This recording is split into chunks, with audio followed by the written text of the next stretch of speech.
Let me share fifth and sixth skill, and then I will come to first, second and third. The fourth, fifth and sixth skills that are required to succeed in life are, first is intellect. But unfortunately what has happened, when I graduated out from, let's say, IIT Kanpur, I only had that experience and that knowledge, nobody else. But in today's time, your Google has all the knowledge, everything is available. So having intellect does not give you a competitive advantage, but absence can cripple you. Then there are two other things that are required to succeed in 21st century. One of them is diligence and one of them is obedience. Diligence is hard work, obedience I think we all know. Now why are the presence of these three skills is a minimum required to succeed, but absence can kill you, but presence cannot give you competitive advantage. Why? Let's assume that there are 6 billion people on planet Earth, out of which 5.5 billion people are socially deprived, but they have access to intellect. Therefore they have access to intellect, they are willing to work hard and they are obedient. So if you are not this, then you will lose out. But now let's go to top 1, 2 and 3. What are the three skills required to succeed for you? The first skill is passion. I think Amit mentioned that very well. Be passionate about whatever you do. Second is innovation. Don't do what everybody is doing. Do things a bit differently but in a relevant way. And third is called initiative. What is initiative? Initiative is if somebody asks you to do something, do a little bit more. So what are the 6 skills that are required to succeed? One is passion, innovation, initiative, intellect, diligence and obedience. Try and inculcate these skills in you. Is there a magic formula that you can take home which will help you succeed in 21st century? Indeed, there is a mathematical magic formula which can help you succeed. So let me share that formula with you.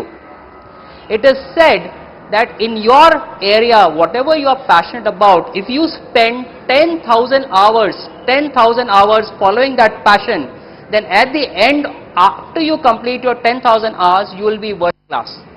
So can I just share this formula and take it that there's a lot of research done on this. Identify your passion, identify what you are good at, and then spend 10,000 hours pursuing that passion, and at the end of it, you will be world class. So let me give you one more dimension. For a person like you, if you understand your passion and you spend 5 hours every day pursuing your passion, then at the end of you will be world class. And there are several examples for it. So keep that in mind. Now I come to the last part of what I wanted to share with you. And again, I'll just share very quick 3 Zen stories which are very dear to me. One is a Zen and other stories. Remember the lesson. The city was Mumbai and the water had come in from the ocean and lot of fishes had got swept onto the sea beach. There was a little boy like this, like that you see here. A little boy was walking down on the sand. He was picking up one fish, throwing it into water, second fish, throwing it into the water. Following this little boy was an old man, seeing this young boy throwing a fish.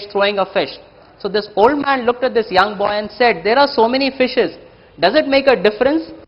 So this boy picked up this fish, threw it into the water and said, yes, it makes a difference to this fish. What's the lesson for us?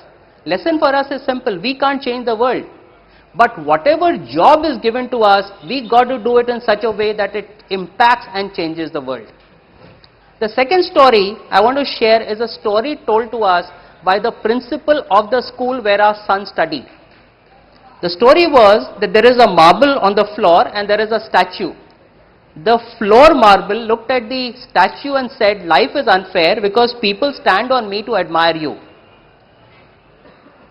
When the statue did not respond to the floor marble, again the floor marble looked at the statue and said, life is unfair because people stand on me to admire you, and life becomes even more unfair because if you go back, we come from the same family, the same minds.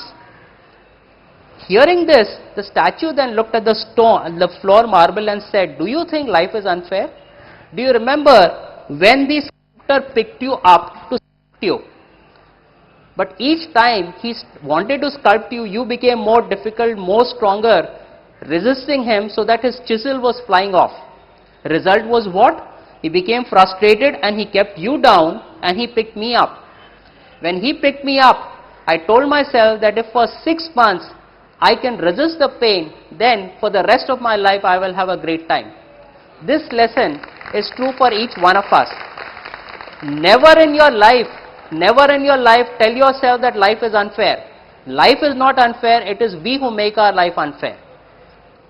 And the last story with which I will conclude my speech again comes from the city where I come from, Mumbai. You know, in Mumbai there are a lot of fishermen who basically go out to fish. After they catch the fishes, they sell it and the house fire burns.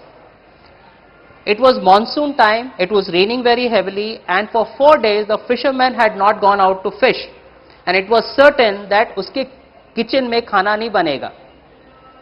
Seeing the 4th day, this was the situation, the father told the son, "Beta, if we don't go out to fish today, we will have no food, so let's go out to fish." As luck would have it, as was predicted, when they went out to fish, it became so stormy that it was certain that they will not survive.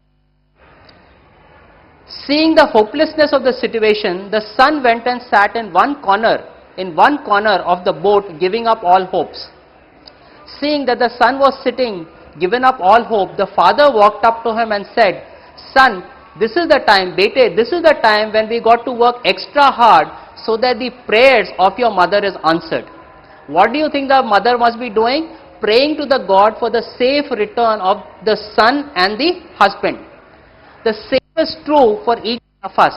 I have a mother who is 85, but every time when I leave my home, even today morning, she is concerned about my welfare. When I go back tomorrow night, she will ask me, "Did the thing that you went for go off well?"